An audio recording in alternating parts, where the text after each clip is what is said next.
up, you guys? It's Charnicia J. Welcome back to my channel. If you're new here, go ahead and hit that subscribe button to join a platform where we talk about, create, and experience life, design, and fashion. Also, hit the notification bell so that you'll be notified every time I post, and give this video a big thumbs up. Today, in today's video, we will be designing and creating something for Black History Month. This is going to be for me to wear at church. As you can see, I have already started the draping process. I am not going by any draping textbook, anything I learned in school at Parsons, the New School of Design. I'm winging it, okay? So if you guys are in design school, don't follow this. I'm not going by the exact rules about seam allowance or anything like that. I am instinctively and intuitively designing and draping this top. It was supposed to be a cropped dashiki. I put this fabric on my dress form and went a whole nother direction with it. As you can see, I ended up doing some cowls here. I literally draped it onto the dress form, and I started to create the armhole. And then, of course, I cut off the excess fabric. Here is where we're going to start drawing out where you're going to have that seam allowance, which I think is a 1/2 inch or 1/4 inch. I'm actually going to check a textbook to make sure of that, so I'll know how much seam allowance to give myself when I'm actually sewing the back and the front together. And on this side, I will start to do the same thing. And yeah, so you guys will be experiencing me finish this side and the back side of the top piece of my garment. And I'm not sure if I want to make this into a dress or if I want to accompany it with a skirt, but I do know that I don't necessarily want to hem this top, so it may end up being a skirt. But then again, if I get extremely lazy, I may just put I may scrap the whole top if I get frustrated with it, and we may end up with just a skirt, and I'm probably just gonna, I might end up wearing a black leotard with sleeves or something like that. And I don't always have the patience to finish what I started, and this is for church this Sunday. So it just depends on what we can get done in this process between tonight and in the morning. And honestly, I think I'm going to finish the half of this, the back of the top, and sew that up to tomorrow morning. And the skirt only takes me like 30 minutes tops, because I'm literally just going to pleat it, okay? So if you're ready for this ride, keep watching. Okay, so here I started to work on the other side, just as I was telling you guys. And I think I was trying to tell you guys here that I was cutting the shoulder, where the shoulder seam was gonna be, and then the armhole, and then where the side seam is gonna be. And I was just thinking about how we were taught to leave, like, cut like 1 inch below where the armhole is gonna be. Just kept trying to keep in my thought process like the rules that I learned in school. But really, if I was gonna finish this top, which you guys are gonna see later that I don't, I was gonna not have sleeves in this top anyway. So, you know, I would have winged it again and just figured out how to finish the top.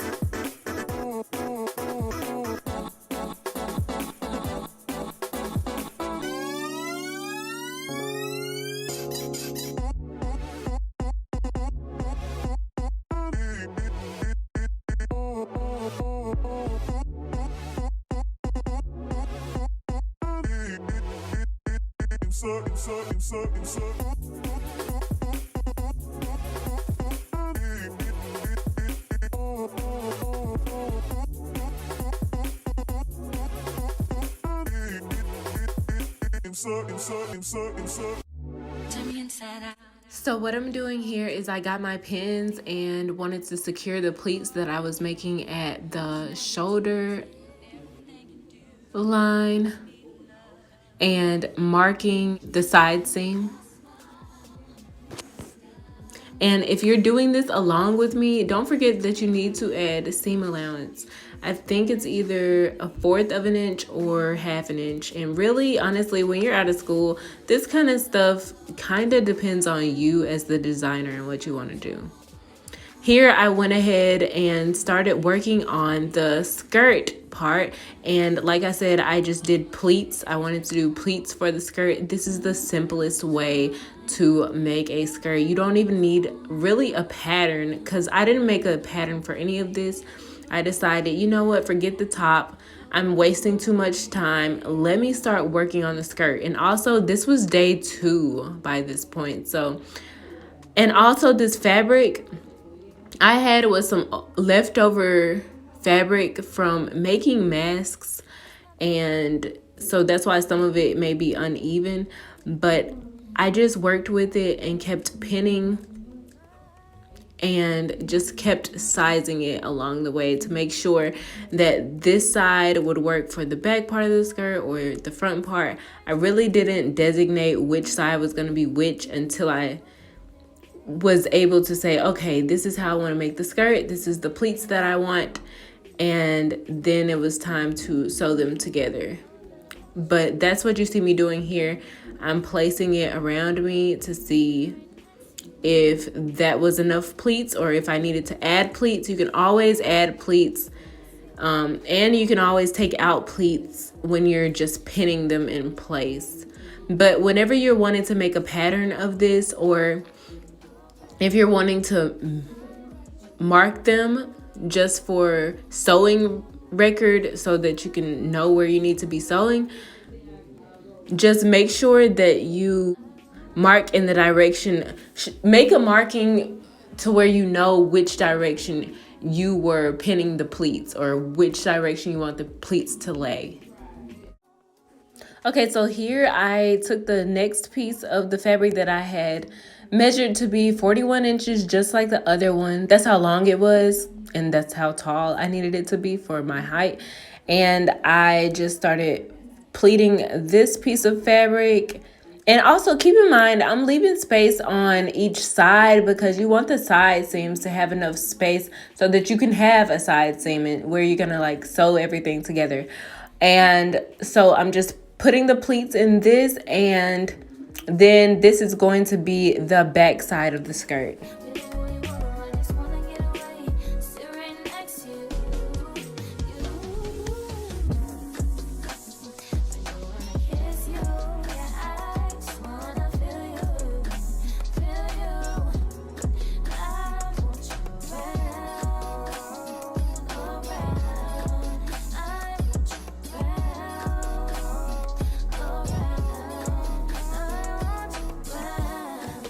Okay, so here I tried on the back of the skirt again just to see if it was just the way that I liked it, and I had to add some more pleats because I wanted to, and you know, it just seemed right as I was fitting it on the back side of me.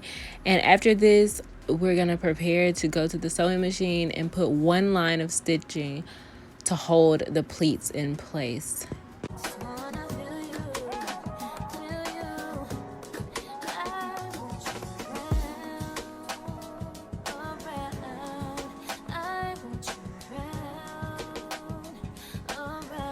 So after I had sewn down the pleats, I went ahead and started working on the side seams.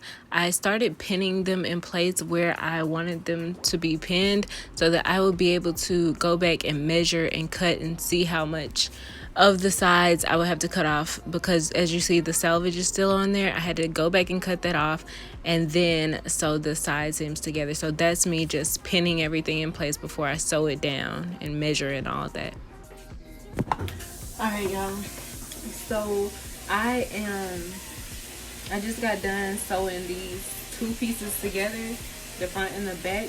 I thought this was gonna be the front and the back, but I'm not doing that. We're not doing a traditional skirt where you have front and a back. we're doing a wrap skirt, so I just had to sew the sides together because it just wasn't enough material to go all the way around me. So now I sewed, you know, the two sides together. Back sides are showing on the outside, and now what I'm doing, I sewed with an inch seam allowance because I'm not gonna need all that space in this skirt. So now I'm cutting it down to where there's only half an inch seam allowance. Then I'm gonna go on the other side and other sides of this and the other side seams, and I'm going to hem them probably like an inch.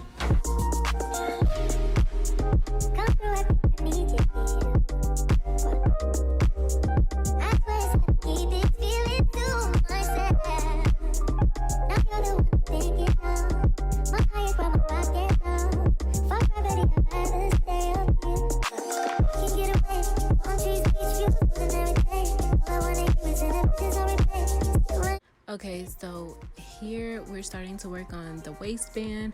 I went ahead and folded down about 1/4 to half an inch on each side of the waistband, and then you'll fold it down the middle and then start pinning both sides onto either side of the top of the skirt, on top of where you put that line of sewing to keep the pleats in place. Make sure you cover up that line of sewing, please.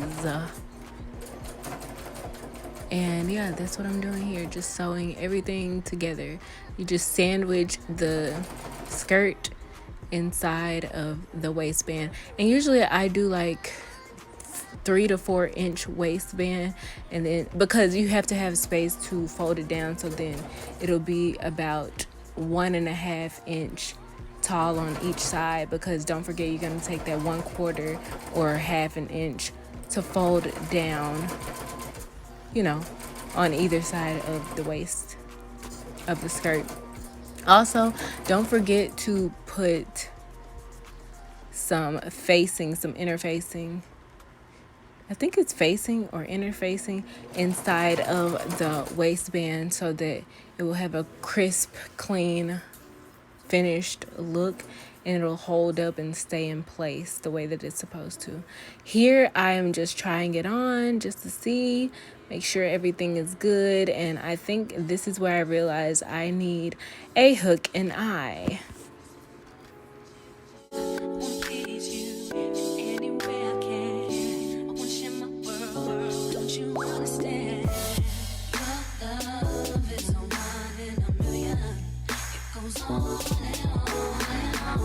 And this is the head wrap that I ended up making out of the top that we ended up not using. And this is what the skirt ended up looking like. I really wish I had more space to show you guys the length of the skirt. It ended up going to my ankles. It was great for my Black History program at church, and yeah, I hope you guys enjoyed this video, and I hope you guys return for more videos. Subscribe, like, and share. I'll see you guys in the next video. Peace, the Middle East. Bye.